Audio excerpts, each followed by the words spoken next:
Это Сингапур, один из самых впечатляющих, технологичных, современных, экологичных и дорогих городов мира. Побывать здесь было моей давней мечтой, но даже несмотря на то, что я много интересовался этой страной, то все равно, очутившись тут, не мог поверить, что это все настолько завораживает и впечатляет. Я отправляюсь в самые интересные и изумительные места Сингапура, чтобы прочувствовать этот город и посмотреть множество удивительных мест. Когда вспоминаешь о Сингапуре, первое, что приходит в голову, это необычный небоскреб с длинным кораблем, изумительный аэропорт, который больше похож на джунгли, а еще, что это супертехнологичный город, где небоскребы и зелень сочетаются вместе, и все это создает атмосферу города будущего. Я тоже так думал, когда ехал сюда, но как только я доехал на метро до нужной мне остановки, увидел совершенно другой город. По моим ощущениям, я попал в бедные кварталы в каком-нибудь городе в Индии, так как вокруг меня было очень много индусов, стояли небольшие двухэтажные дома, стилизованные под индийский стиль, а вокруг были только кафе и забегаловки с индийской едой. Кстати, явных признаков антисанитарии или чего-то такого тут не было, но ощущения были, конечно, специфические. Вот, например, как мне один раз принесли еду. Да, сейчас я уже знаю, что далеко не весь Сингапур такой, и чуть позже мы отправимся в самые красивые места этого города. Но когда я только приехал сюда, я был очень удивлен, что попал в такую атмосферу.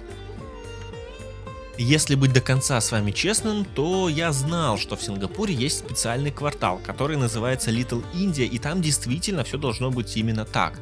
Но мой отель был достаточно далеко от этого места, и я никак не рассчитывал увидеть такое здесь. На следующее утро я даже специально отправился туда, чтобы убедиться, что я все правильно спланировал и тут действительно нет никакой ошибки. Little India – это официальный исторический район, в котором сохранены двухэтажные домики в индийском стиле, внешний вид которых охраняется государством. Размер у этого квартала всего 1 квадратный километр, но по факту все расползлось намного шире.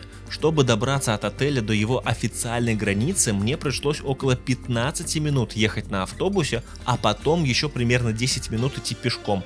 И если честно, то я не особо почувствовал разницу после пересечения этой условной границы.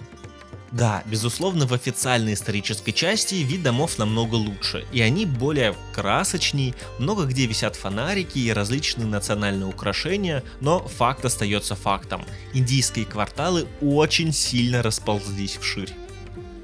И теперь представьте мое удивление, когда я ехал в город будущего, а попал в небольшие индийские кварталы. На тот момент у меня было чувство, что Сингапур будет моим самым большим разочарованием в этом году, потому что я тут ожидал увидеть совершенно другое. Еще больше дополняло мое первое впечатление о городе то, что когда я сюда приехал, был уже вечер, и от метро до отеля я шел уже когда окончательно стемнело. И вот представьте, я выхожу на улицу и вижу вот такое. Признаться честно, мне было немного не по себе, когда я тут шел. Мне было страшно достать камеру и начать снимать все вокруг. Максимум, на что я решился, то это на телефон, и то уже на следующий день, когда немного освоился тут. Если идти по главной улице, то было еще более-менее нормально, но сворачивать в темные переулки вообще не хотелось. Темный оттенок кожи местных жителей стереотипно заставлял немного чувствовать себя не в безопасности, особенно когда они в трениках сидели стайками в темных переулках и общались на своем родном языке.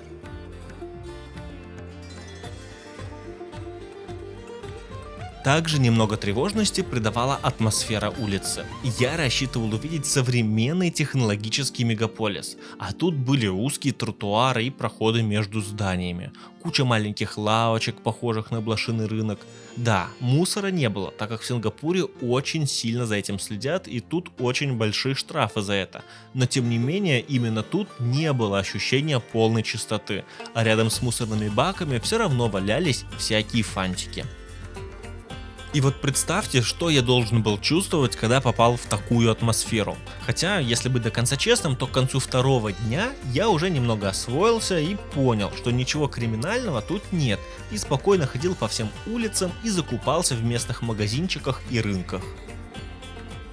Но это я понял к концу второго дня, потому что даже когда я посмотрел весь исторический индийский район и направился в сторону небоскребов, то все равно еще долго город не мог окончательно преобразиться, и меня преследовал запах индийских благовоний, повсюду было очень много индусов, все выглядело не совсем супер современно, а на небольших зеленых лужайках, которые кое-где начали появляться, частенько что-то дымилось.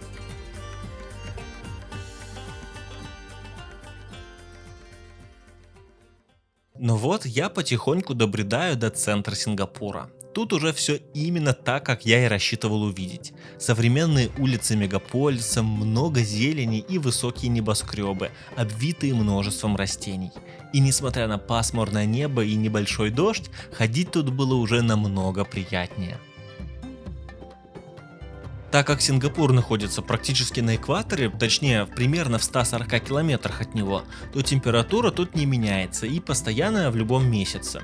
Но из-за муссонов тут частенько может быть небольшой дождь. Что мне сразу бросилось в глаза, это очень большая схожесть архитектуры на европейскую, и это особенно заметно в центре. Тут очень много зданий, которые на первый взгляд выглядели как Европа конца 19-го, начала 20 века. И это не случайность, а прямое наследие британской колониальной эпохи. Сингапур ранее был как британская торговая база и по совместительству колония. Именно поэтому тут все ключевые здания проектировали британцы. Но Сингапур — это не просто слепое повторение Европы, а ее тропическая адаптация. Внутри все старые здания имеют высокие потолки и широкие веранды. Это своего рода защита от жары. Также вдоль улиц высажены деревья, которые создают тень для пешеходов. После получения независимости власти Сингапура решили сохранить оставшееся наследие, но рядом построить современные небоскребы, которые бы подчеркивали современность и технологичность города. Но удобное местоположение Сингапура никуда не делось, и он до сих пор является крупным логистическим узлом для морских грузоперевозок. И если с воздуха посмотреть на море, точнее на Сингапурский пролив, то можно увидеть большое количество кораблей, которые стоят в очередь в местный порт.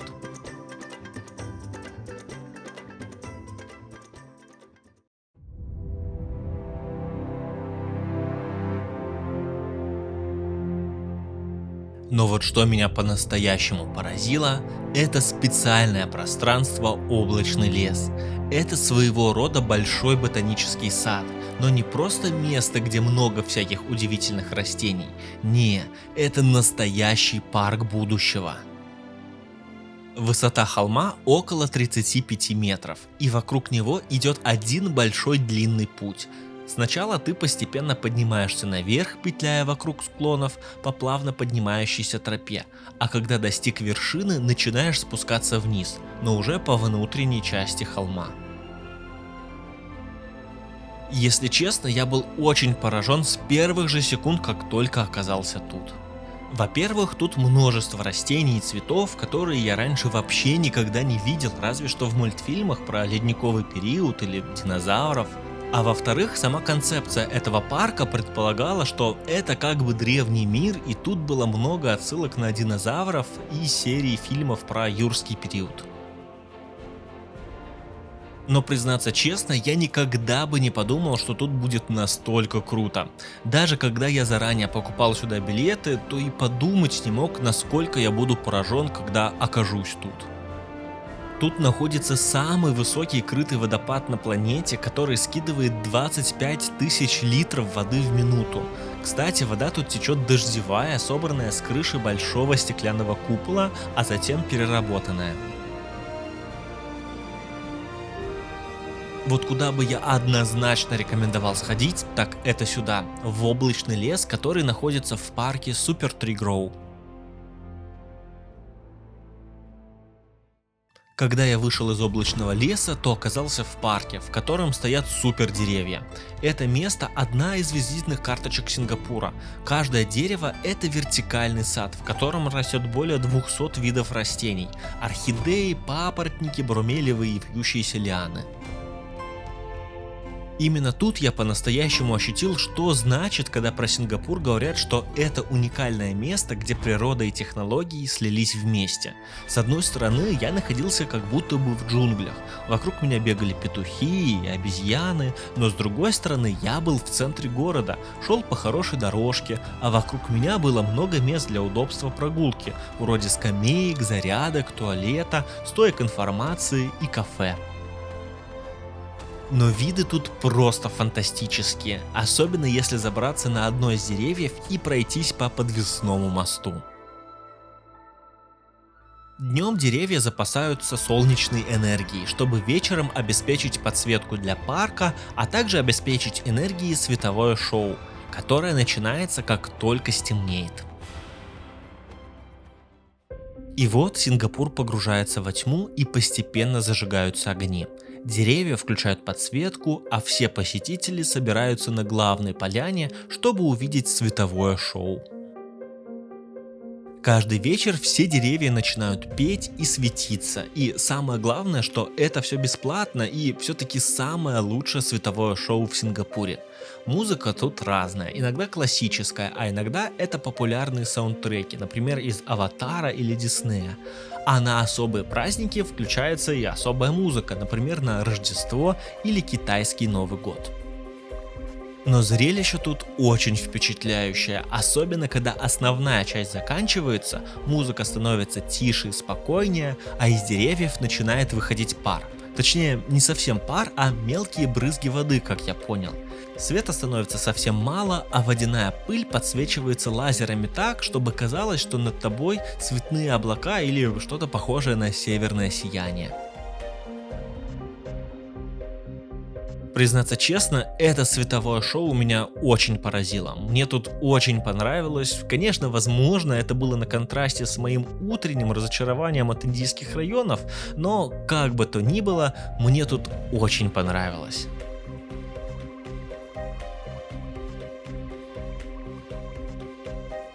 После окончания шоу я отправился обратно в отель. Чтобы вернуться, мне нужно дойти до станции метро, а для этого вернуться к знаменитому небоскребу с кораблем и немного пройтись по внутренней гавани.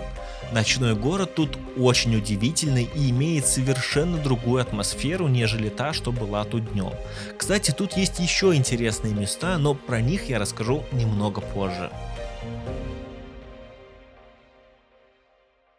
Сейчас моя основная задача дойти до метро и доехать до отеля. Кстати, что касается общественного транспорта, то в Сингапуре есть специальная транспортная карта, которую можно пополнять и ездить как на метро, так и на автобусе, прикладывая при входе и при выходе, так как цена зависит от расстояния. Посмотреть баланс карты можно в специальных терминалах, которые есть на станциях. А вот что удобно сделано, это то, что заранее показывается, с какой стороны будет выход. А по оплате, если в метро понятно, что все зависит от количества и расположения остановок, то в автобусе на валидаторах идет отчет, сколько километров проехал автобус, чтобы рассчитать твой тариф. Несмотря на то, что Сингапур является отдельным городом государством, именно в транспорте я нашел очень много вещей, которые как будто бы являются отсылками к Великобритании. Во-первых, тут британский тип вилки в розетках. Во-вторых, в метро поезда сужаются кверху, то есть стороны у них не ровные, а как бы скошенные. До этого я такое видел только в лондонском метро, но если в Лондоне понятно, почему так сделано, то тут я не смог догадаться, зачем так делать, и пришлось читать в интернете, что причина тут очень похожа, но дело все в удешевлении строительства метро. Если в Лондоне исходно были построены узкие туннели, то тут их специально строили узкими, так как это было намного дешевле. Отсюда и форма поезда, который едет практически вплотную к стене тоннеля. Ну и в-третьих, двухэтажные автобусы, которые также могут показаться отсылкой на Великобританию. Но они тут нужны, чтобы сэкономить место на дорогах и перевезти как можно больше пассажиров. Ну и еще кое-где я замечал столбы с желтыми плафонами у пешеходных переходов. На следующий день я отправляюсь опять в центр, так как там еще остались несколько интересных мест. И даже тут на подходе к центру была куча индийских домиков. Но в отличие от тех районов, по которым я гулял ранее, тут было почище и улочки были более похожи на туристические, и не было ощущения, что ты попал в не самые благополучные районы. И вот я выхожу на набережную внутренней гавани. Тут стоит главный символ Сингапура. Его называют Мерлион – существо с головой льва и телом рыбы. Сингапур исходно так и называется, потому что в переводе это означает «город льва», поэтому лев, а рыба потому что ранее Сингапур был небольшой рыбацкой деревней. Пройдя еще немного по набережной, я попадаю на мост, который был сконструирован в форме молекул ДНК. По нему я прохожу через гавань и попадаю к подножию самого известного здания в Сингапуре. Когда просто прогуливаешься тут, то сразу бросается в глаза большое количество растений и зелени, различные пруды и клумбы. Все-таки Сингапур действительно зеленый город, так как очень много где природа глубоко интегрирована в здания, улицы и строения.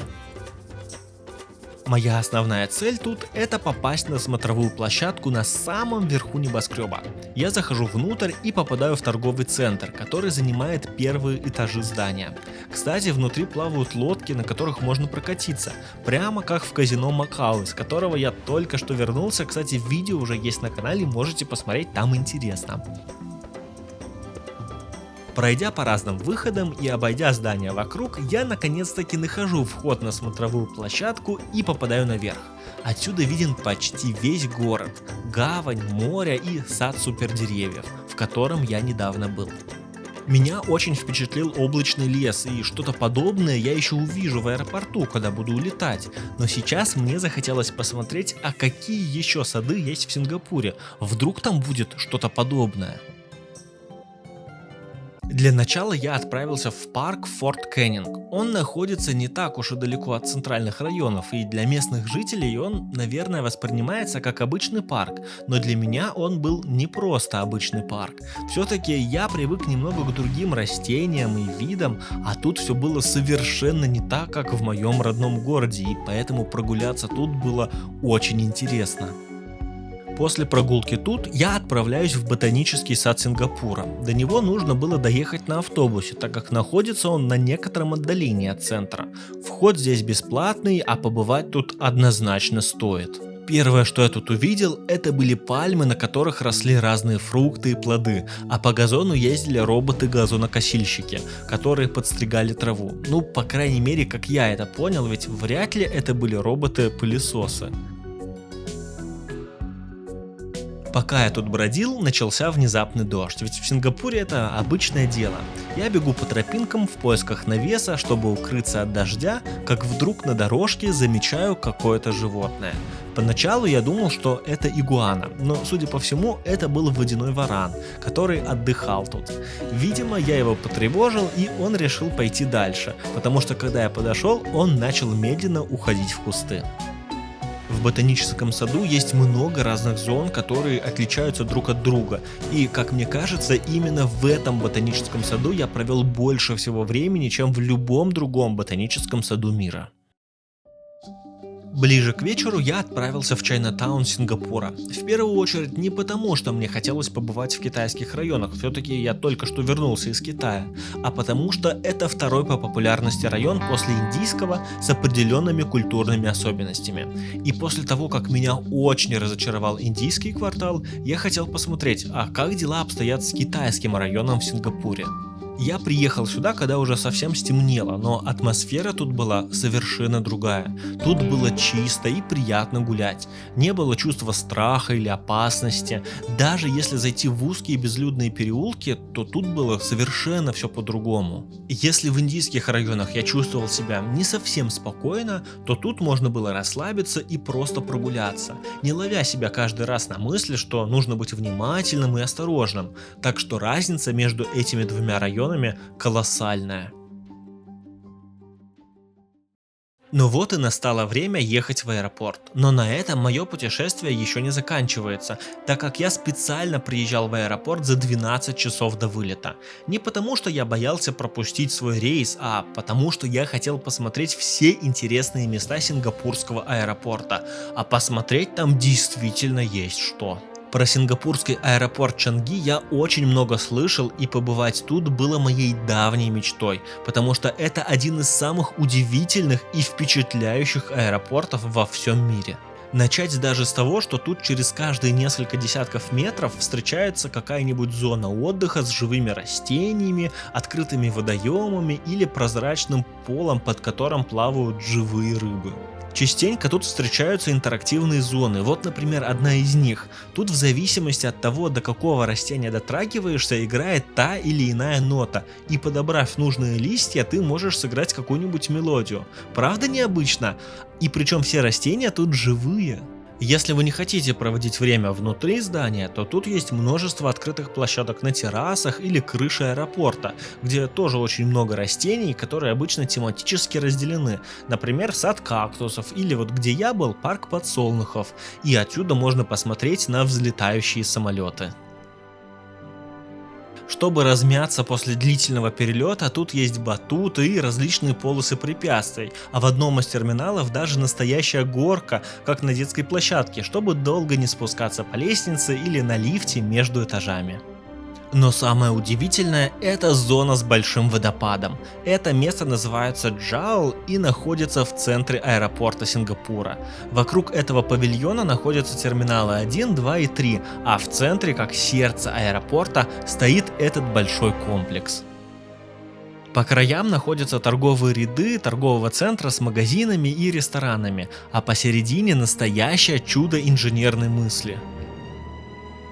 Посередине находится огромный водопад, а по бокам плавно поднимающиеся уровни с дорожками, лестницами, смотровыми площадками и зонами отдыха.